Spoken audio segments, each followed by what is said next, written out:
Assalamualaikum warahmatullahi wabarakatuh. Perkenalkan, nama saya Wafik Putri Aryani dari Prodi PGSD.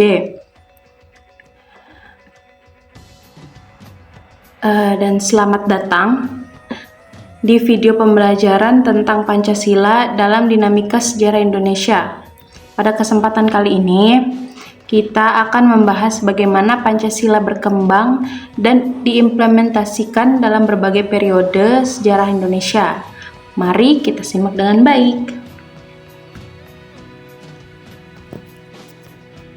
Nah, pada awal kemerdekaan tahun 1945 sampai 1949, pada masa awal kemerdekaannya, Pancasila menjadi landasan bagi negara Indonesia yang baru lahir. Soekarno dan Hatta sebagai proklamator kemerdekaan Indonesia menjadikan Pancasila sebagai dasar negara. Dalam periode ini, Pancasila menjadi simbol persatuan dan kesatuan bangsa Indonesia.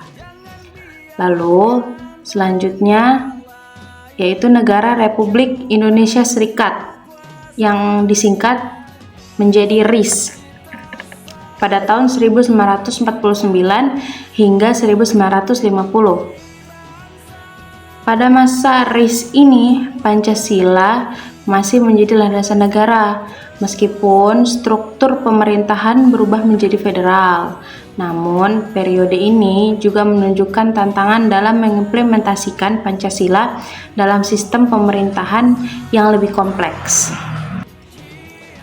Lalu memasuki pada masa demokrasi liberal di tahun 1950 hingga 1957.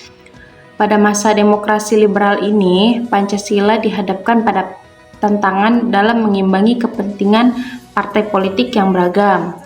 Meskipun demikian, Pancasila masih tetap menjadi landasan bagi kehidupan berbangsa dan bernegara di Indonesia.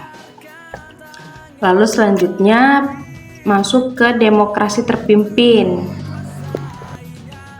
yaitu pada tahun 1959 hingga 1966. Pada masa demokrasi terpimpin, Pancasila digunakan sebagai alat untuk memperkuat kekuasaan. Soekarno memperkenalkan konsep Manipol Usdek yang menekankan pada implementasi Pancasila dan Undang-Undang Dasar 1945. Namun, periode ini juga diwarnai dengan penyimpangan kekuasaan. Lalu masuk kepada masa Orde Baru di tahun 1966 hingga 1999, Pancasila dijadikan sebagai asas tunggal dalam kehidupan bermasyarakat, berbangsa, dan bernegara. Pemerintah Orde Baru menggunakan Pancasila untuk melegitimasi kekuasaannya. Namun, periode ini juga diwarnai oleh represi terhadap perbedaan pendapat. Lalu masuk kepada masa reformasi dari tahun 1998 hingga sekarang, Pancasila kembali menjadi landasan bagi kehidupan demokrasi dan HAM di Indonesia. Reformasi membawa angin segar dalam implementasi Pancasila yang lebih demokratis dan menghargai hak-hak asasi manusia. Dan selanjutnya yaitu pelajaran bagi generasi muda seperti kita ini. Dari perjalanan sejarah Pancasila tadi, kita dapat belajar bahwa Pancasila bukan hanya sekedar simbol, tapi juga memiliki makna yang mendalam bagi kehidupan berbangsa dan bernegara.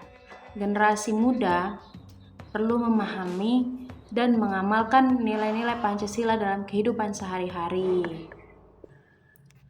Lalu kesimpulan dari yang tadi saya sudah jelaskan, Pancasila telah menjadi bagian yang tak terpisahkan dari sejarah bangsa Indonesia ini.